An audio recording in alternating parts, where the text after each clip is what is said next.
For generations, that mountain was the inspiration of our people.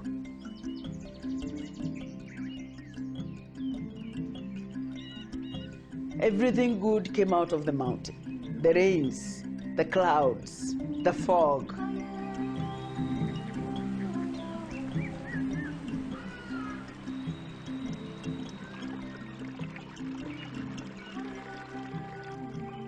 I grew up in the countryside, and as a small young girl, there was a huge tree that was near our homestead, and next to our tree was a stream. My mother told me to not collect firewood from the fig tree by the stream. I said, why? And she said, because that tree is a tree of God. I didn't know what she was talking about, but I would run there and collect water for my mother. The stream actually came out of the ground, gushing up from the belly of the earth. I guess it was a tree of God.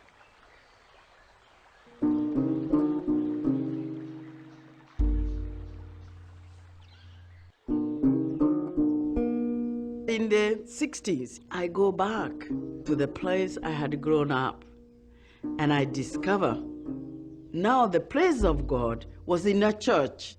A stone building had been put up. That's where God was. So this tree no longer called for the respect, it no longer inspired awe, it no longer was protected. They had cut it.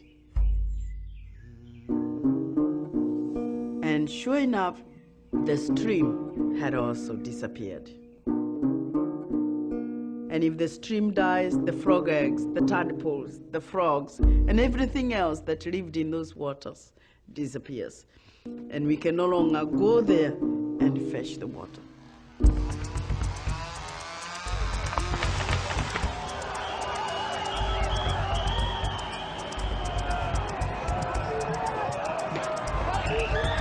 If you're going to shed blood because of our land, we will. We have a government in this country that is actually overseeing the destruction of forests and the grabbing of public land. Today, we are faced with a challenge that calls for a shift in our thinking so that humanity stops threatening its life support system. We are called to assist the earth to heal her wounds, and in the process, heal our own.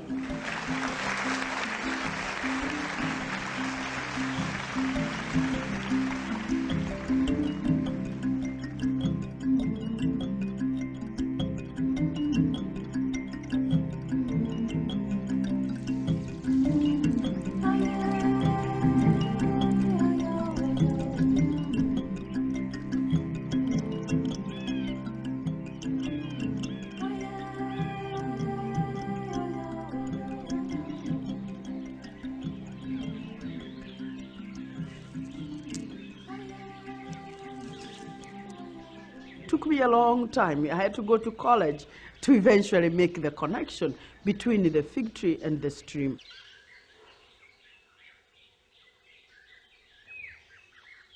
When the rains fall in this kind of a forest, it is caught by the millions of leaves, and every one of them is holding some water. Yeah, if you listen, you can hear the drops of water.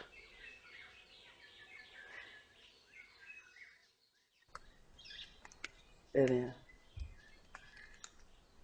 Now, when water reaches this deep, moist, fertile soil, it percolates into the underground, and it goes and feeds the underground water reservoirs way deep in the belly of the earth.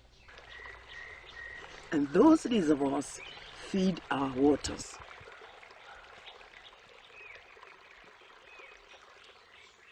When you think of how long my fig tree stand there undisturbed, you can clearly see how the roots would go deep into the underground. The water will come up along the roots until they hit a weak place above the ground. The weak place was where my stream was.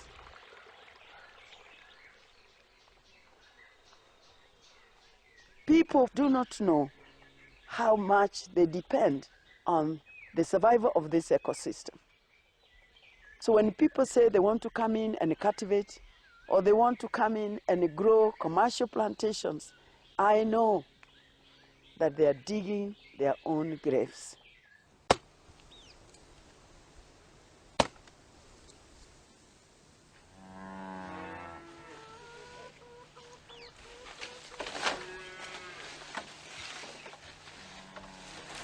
Tana de kaire tu takanini tamudu tamugima ta oyuri wuguoni. Goko kwali kwega muno.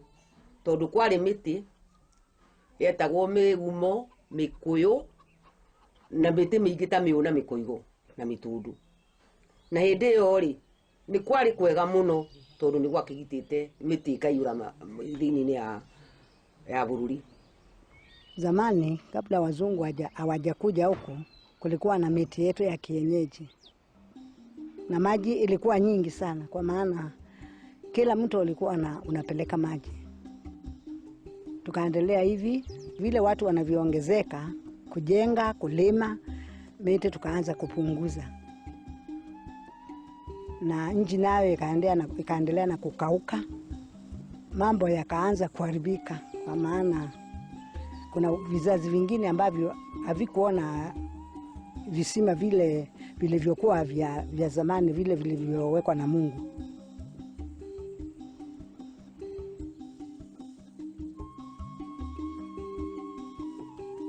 Around mid-1970s, I was already in the University of Nairobi as a lecturer.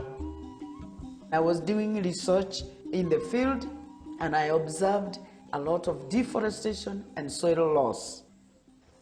I was hearing many rural women complain about the fact that they did not have firewood. They were also complaining that they did not have enough water.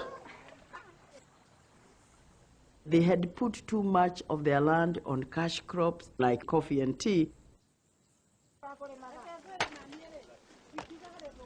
And people were not having enough firewood to be able to cook the kind of traditional food crops that required a lot of energy to cook. But now without energy, they were changing their cooking habits to cook highly refined foods. And highly refined foods were very rich in carbohydrates, sometimes 100% carbohydrates, and no proteins and vitamins. And children were suffering from diseases associated with malnutrition.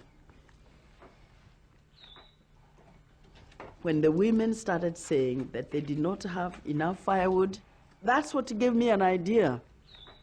Why not plant trees? I asked the women. Let's plant trees. And the women said, well, we would plant trees, but we don't know how. And that started the whole story of, yeah, okay, let's learn how to plant trees.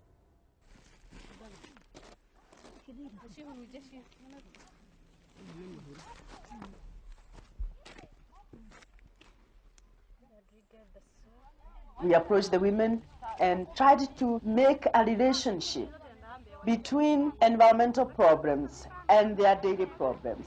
Habari zenu? Nzuri. Haya, Dorika. Elizabeth. Habari zenu? Nzuri. Ndio. I had her talking about the whole country. It's going to be a desert. And she said, to improve the environment, all what we need, and we can do it, is just to plant trees. And we called the foresters. They came and they talked to women. They did not really see why I was trying to teach women how to plant trees. Because to plant a tree, you need a diploma. I said, well, I don't think you need a diploma to plant a tree.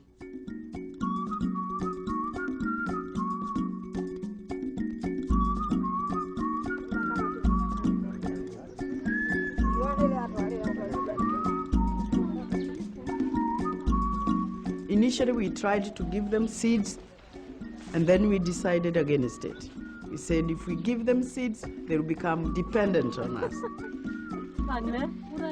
We said collect seeds and try to propagate the trees of the area where you are.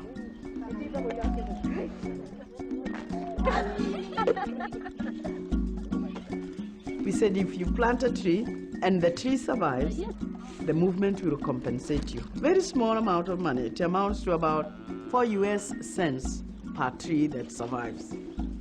And this motivated the women. And so they just started very, very, very small, very, very small. And before too long, they started showing each other. And before we knew, the tree nurseries just started mushrooming.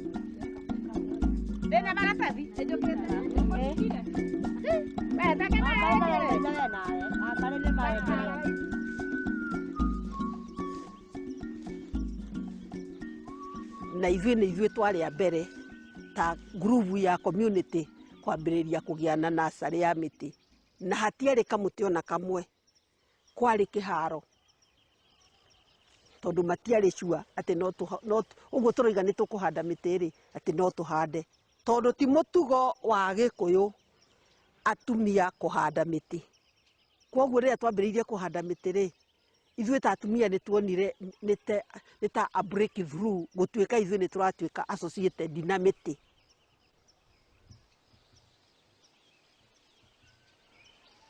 Mĩtĩ nĩ ĩrehaga mbura, na akorwo no ũndũ rĩu rĩrĩa kũhurutana ũguo rĩ, rĩera nĩ rĩkoragwo rĩgĩtũteithia.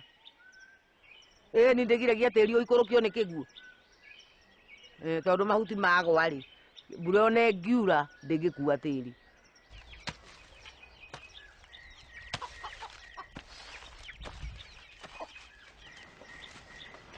Khoya na khora kimiti kino se khoya na rura khota ngane mubonane na byarandi kamatunda buli sindu mana namanya ati kimiti kiri kimirai.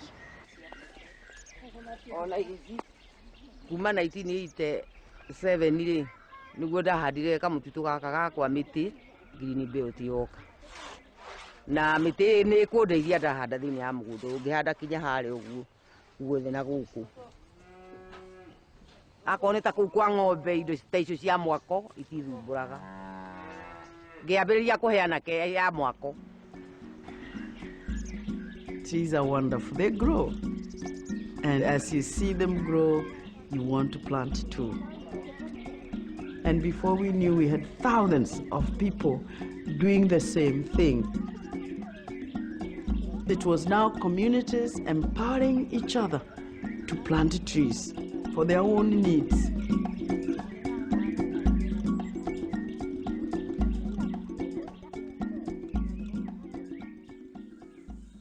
The more I looked into the environment, and the more I looked into the problems that people were complaining about, especially women, the more I understood that what we were complaining about were the symptoms, and that we needed to understand the causes of those symptoms. Why did we deforest our country?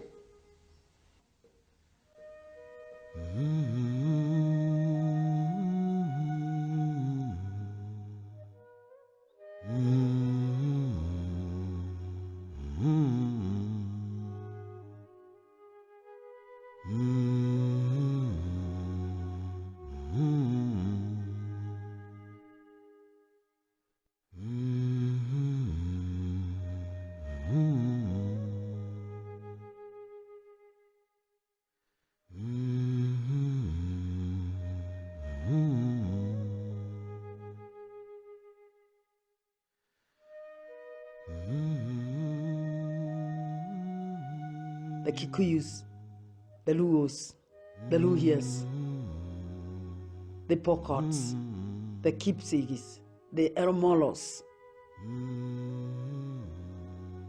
the Somalis, the Boranas, the Merus, the Kambas, the Digos, the Maasais. 8th of September, 1902. We're going to create another dominion like New Zealand. They felt they were making a new country, and that country would be part of the empire. Then they had a tremendous sense of mission, so fashioned today, but they felt that they had an imperial mission that was bringing something to Kenya, the British way of life. When they arrived, they must have asked themselves the question, how do we dominate these people? They said, this is an ideal colony for us, and they took the best land. The settlers had to clear the land for settlement and to grow other crops. So they tore down natural forest, kicked out the people, and settled a European type of community to farm. And they already had a formula from other places. The formula was weaken their cultural infrastructure, infiltrate their minds, make them think they're not good enough. Their history, traditions are rotten. In fact, they came and said, this is the devil worship thing. Look, abandon that, it's dirty, it smells, come along with us. Culture is coded wisdom. Wisdom that has been accumulated for thousands of years and generations. Some of that wisdom is coded in our ceremonies, it is coded in our values, it is coded in our songs, in our dances, in our plays. And because we as a society did not have a written culture, it is not something that we can go back to and read about it. When our elders died, they died with that culture. And so we were left with a vacuum, and we have tried to fill that vacuum with the values that missionaries have given us. Because we lose the values that we associated with that natural world. We are still living in denial. We are still denying who we are. We are still denying our roots. If we can recapture some of that, the values in our cultures, that the trees are important, the birds are important, then we would be able to take care of the environment. But the missionaries have given us values that are based on the Bible.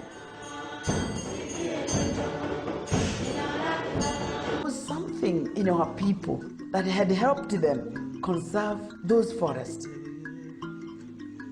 They were not looking at trees and seeing timber. They were not looking at elephants and seeing ivory. There was no such economic value of these animals. So they let them be. It was in their culture to let them be. All people have their own culture. But when you remove that culture from them, then you kill them in a way. They may be alive physically, but you kill them. You kill a very large part of them. In Nairobi, capital of Kenya, Europeans and Africans still walk the streets in fear of the dreaded Mau Mau. They moved us from the land to a village. It was a huge village. We had to stay there in the village all the time. Of course, to concentrate people in the village, they had to destroy the old houses and build new ones. They had to construct camps. They had to do a lot of deforestation and cutting out. Everything that was growing practically. Most of our environment were destroyed by the government to fight the enemies because the forest was leaked and the Mau Mau were hiding in the forest. They burnt it down, they came and bombed areas. What used to be forest as we grew up, in 5 years, became bare.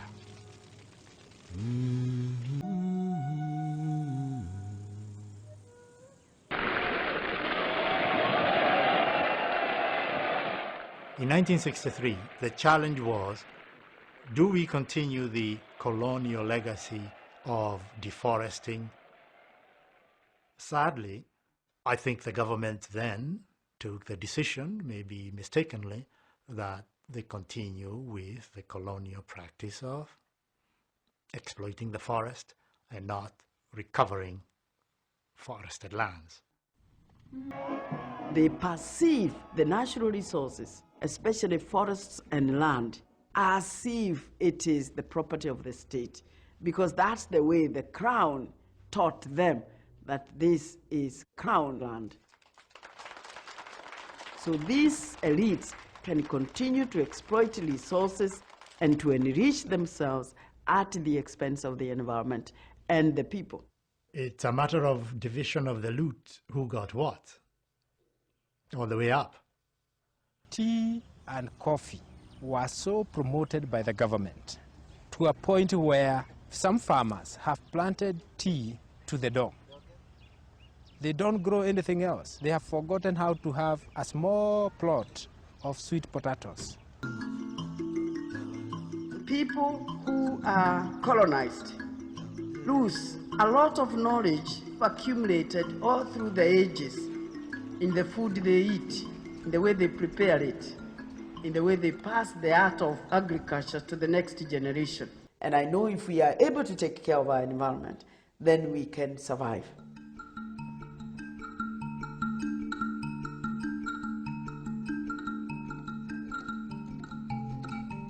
In 1989, the government, led by President Moi, wanted to take Uhuru Park and build a 62-story skyscraper and a 4-story statue of President Moi himself, constructed using funds that were going to be borrowed from international institutions such as the World Bank.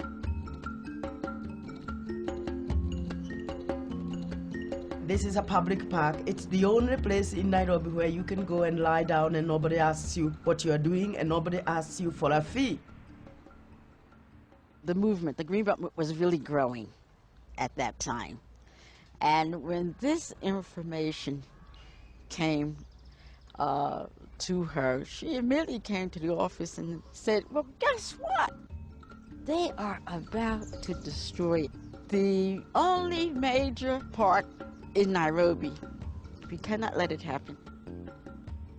And then she said, now I have an idea. I said, okay, what's the idea? I want to protest through the British government. I've written this letter, okay.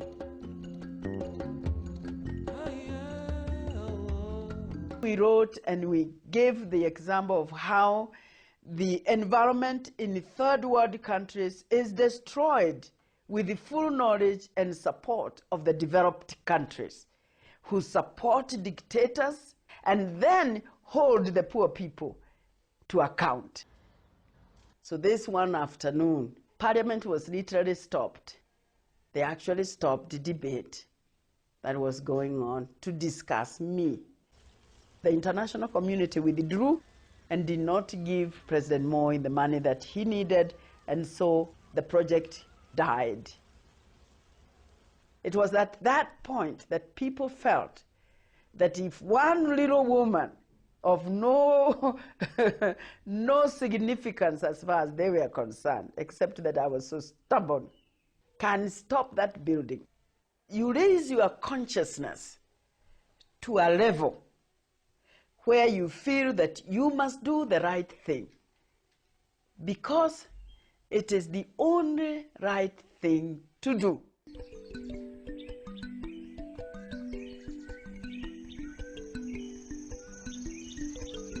Well, you know, I'm a child of the soil.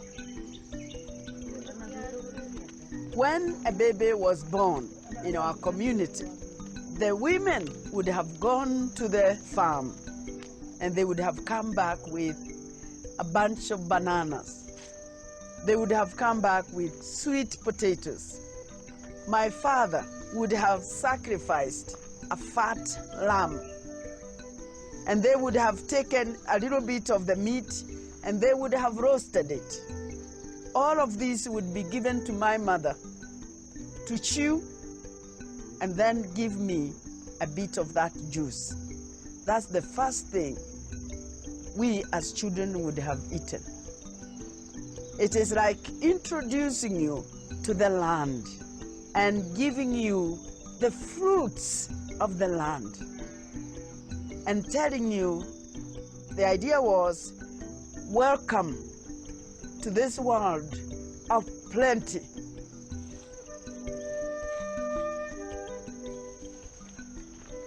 And as you grow up, you go with your mother to the land, and as you cultivate and remove the weeds, there is a feeling of contentment, a feeling that you are one with the land.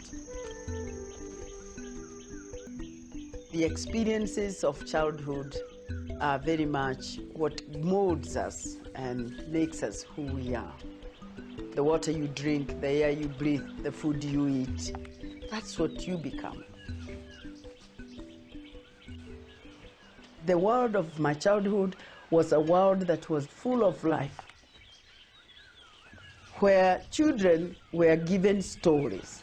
And these stories were living stories.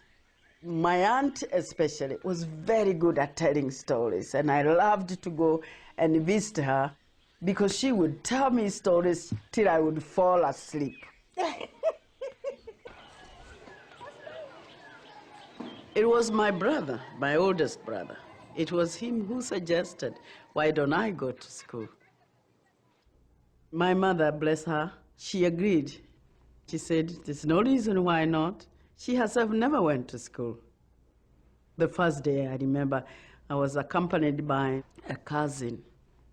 Halfway through school, he sat me down and told me he wanted to show me something very interesting.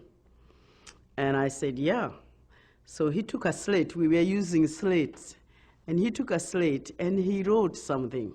Of course, I couldn't tell what he had written. And I said, wow, so you can write. Yeah, he could. And then he rubbed it. And that was miraculous.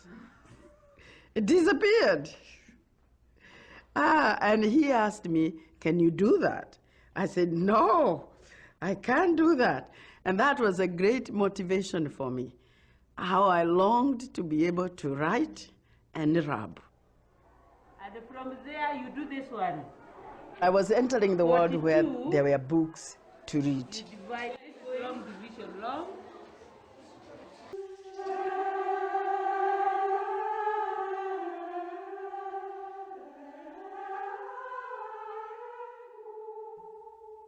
My 5.5 years in America transformed me and gave me a completely different way of thinking about myself and about my fellow human beings.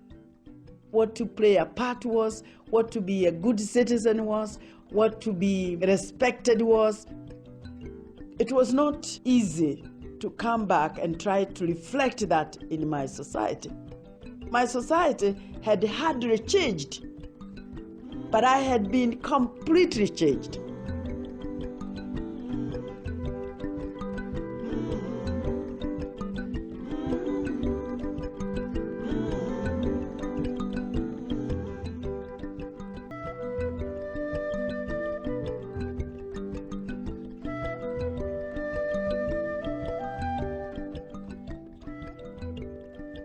I'm really in deep debt because I've gone through a divorce that was very bad, and I have paid my lawyers through my nose, and I am broke to the bone. Life is a struggle. You walk along it, and you hope that things will be absolutely wonderful. And sometimes they aren't. You wake up one morning and you realize that you don't have a family, that your family has disintegrated, that the man in your life has disappeared. My way of making sure that no matter how desperate a situation seems, that I don't completely give up. In many ways, this influenced the way I walked ever after. Would I really have stood up as long as I did if he was there? I do not know, but I'm quite sure the path would have been very different.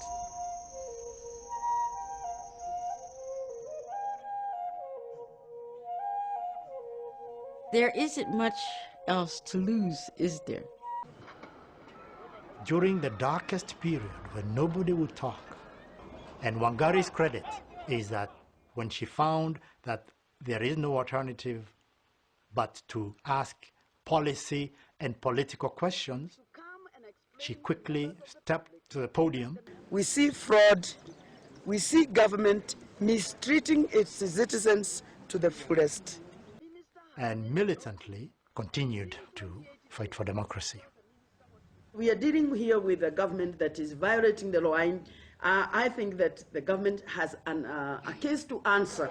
What we are experiencing is harassment. The basics, the fundamentals that make a human being what a human being ought to be.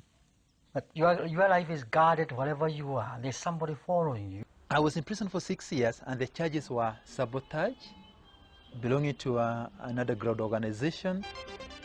The crowd of women gathered out on Uhuru Park to pressure for the release of their sons, friends and relatives who have been imprisoned for political reasons. They walked with resolve to make their demands known. We have come to give you this letter to request you, as the official advisor to the government, to please advise our government that the time has come for all political prisoners to be released. We may not necessarily agree that... Brought our blankets and our mattresses, a few mothers and some supporters, and we said we shall wait there until the sons are released. We stayed that night. We did not eat, we only drank. And that was good because nobody needed to cook for us. And no sons came. By the third day, a lot of people had begun to come who were themselves victims of torture. And for the very first time in this country, people narrated the torture they had gone through. And men would cry tears as they narrated that story. People felt courageous enough to come and say, let me tell you my story. The government decided enough was enough. Descended on us. In that moment of desperation, women stripped, stark naked. In the African tradition, every woman who is about your mother's age is also your mother, and you must treat her with the same respect. And the mothers respond by cursing them, and they curse them by showing them their nakedness. Excuse me. Wangari kwanja no wambite kuhurwo muno. Ndu Wangari ndaiguaga haria ari. Tondu Wangari utuo hau macokire magitwarwo na atumia angi magitwarwo. Ni ageretie muno uria kungihoteka. Atumia acio maume hau tondu nitwamuthiinitie muno na nitwaigua tutiri undu tugwika na tutikuma hau na tutikoima hau. O nginya muthenya uria ithuĩ tukanengerwo ciana citu. Na niguo akirekanirie agikiuga tuthie. Na agiturania kuingura ciana citu. There was a ceremony at the cathedral to welcome us back to freedom. She said that as far as she is concerned, all of us are her sons. She gave each one of us a huge hug to welcome us back to freedom. And they went home with their sons 1 year later. Ucio wakwa ni acokire akiuragwo akimuragira guku Nairobi. Ucio hetagwo Karimu, wakwa hetagwo Karimu, ni amuragi.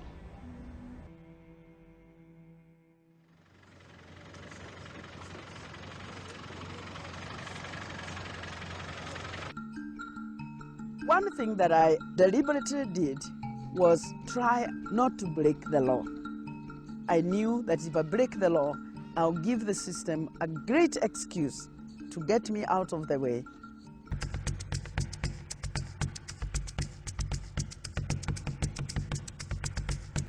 it became very easy for politicians to mobilize their tribe against the enemy tribe, to hit back at a community that is not supporting their man, who is the president. At our seminars, we are mostly to teach people how to plant trees. But during that crisis, we wanted people to understand how we govern ourselves. This concern gave rise to a completely different program, which we call civic and environmental education. People needed to know themselves so that they can protect their own interests, the common interests. Nĩ tũrĩ na ũhoro wa mwathanĩre na twĩna ihonia nyingĩ mũno tũngĩthiĩ tũgĩtikaga nĩgetha. Eventually we would come to the conclusion we need to stop the bus and let's go out of the bus and stop the ignorance. Let us educate each other. Let's send our children to school. And the people would eventually say, now we are ready to confront the driver.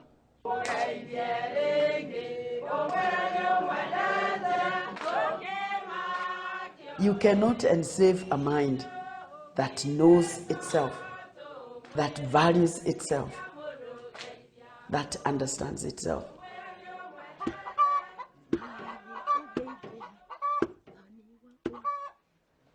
After long bus syndrome, I have tried a lot to go and talk to women here and there, to have groups. We try to encourage ourselves, because if we don't do that, our country will come to expire. Now I have courage to say anything.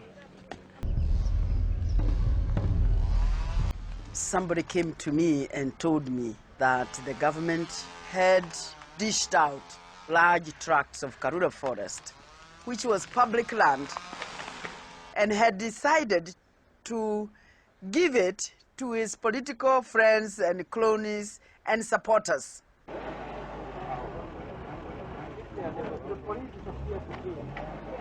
So as usual, we decided that we would go on a tree planting mission to reclaim Karura forest. We came to plant trees as we have done in the past. And of course, as we can all see, some armed guards whom we knew were stationed here to prevent us from entering the forest. It's a very sad saga that we have a government in this country that is actually overseeing the destruction of forests and the grabbing of public land. We've been given instructions, no one should enter here despite anything. We are ready for anything. They told her, if you dare do it, we are going to kill you.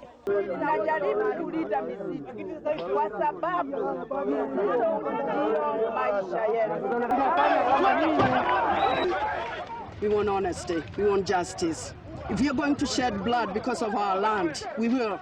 We are used to that. Our forefathers shed blood for land. We will do so. This is my blood.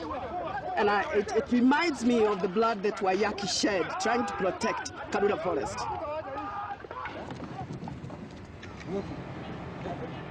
No more grabbing! No more grabbing! No more grabbing! No more grabbing! No more grabbing!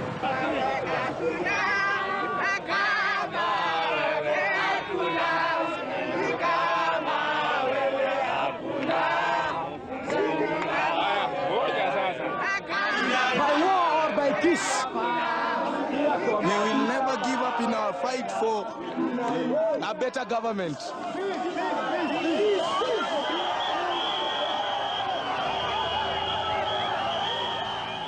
It became a national issue.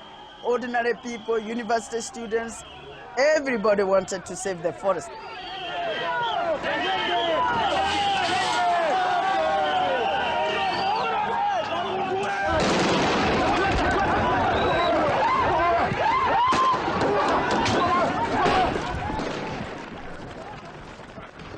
The whole town was on fire.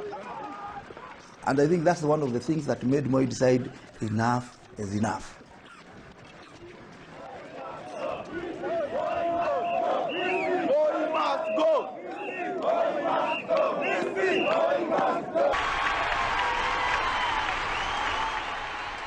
Mimi Wangari Maathai na hapa kwamba nitaitumikia kwa uaminifu Jamhuri ya Kenya. And I see it like a 360 degrees turn.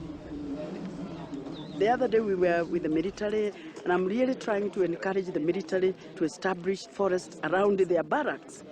It is very important for the soldiers to understand that even as they march with their guns, the land is being stolen away by an unseen enemy. Many rivers are red with silt. That's the very soil that they're charged with protecting. That enemy they are not seeing. I want them to open their eyes and see this enemy and protect the land too by planting trees. I believe that soldiers and trees are brothers because our role is to protect the country and the role of the trees is to protect the environment. So we pray a very complementary role. So God willing, by the end of this year, we should be able to plant about 1 million trees. It may take time to change a whole generation, but with time, everybody gets converted. Yes.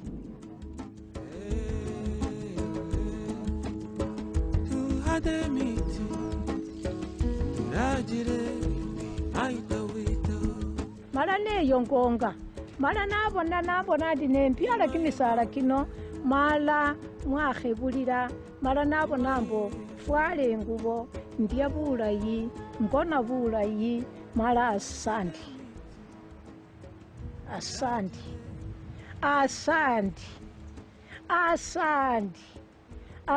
khurra khuwele asandi. It is the people who must save the environment. It's the people who must make their leaders change. So we must stand up for what we believe in.